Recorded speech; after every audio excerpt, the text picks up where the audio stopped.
আসসালামু আলাইকুম। খিচুড়ি রান্না হচ্ছে। আমরা এখানে সবাই খিচুড়ি খাবো, সেখানে খিচুড়ি রান্না হচ্ছে।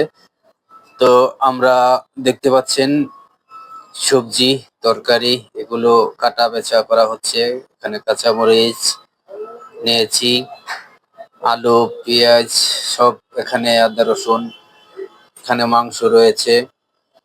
এই দেখতে পাচ্ছেন আরো কিছু সবজি, ফুলকপি, আলু এগুলো সবগুলো আমরা খিচুড়ি রান্না করব। তো এখানে ডেক তৈরি আছে দেখতে পাচ্ছেন।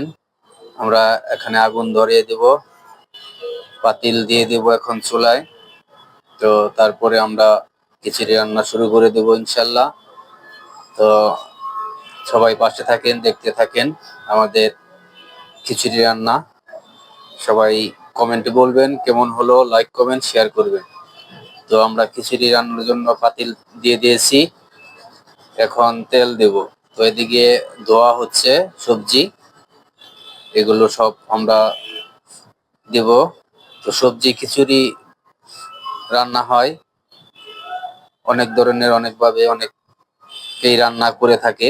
তো আমি সবজি দিয়ে খিচুড়ি রান্না পাশাপাশি এখানে মাংস দিব, তো মাংস দিয়েও রান্না করব ইনশাল্লাহ।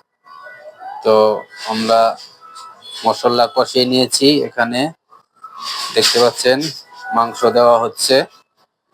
মশলা কষানোর পর মাংস দিয়ে আমরা সুন্দর করে মাংসটাকে কষিয়ে নিব, সিদ্ধ করে নেব। এরপরে আমরা সবজিগুলো দিব। তো যা হোক, এখন মশলা কষানোর পরে আমরা মাংস দিচ্ছি। এখানে অনেকগুলো মাংস, অনেক সুন্দর একটি কালার আসছে মাংসটা সিদ্ধ করার পর। আমরা রান্না মোটামুটি মাংস হয়ে গেছে দেখতে পাচ্ছেন।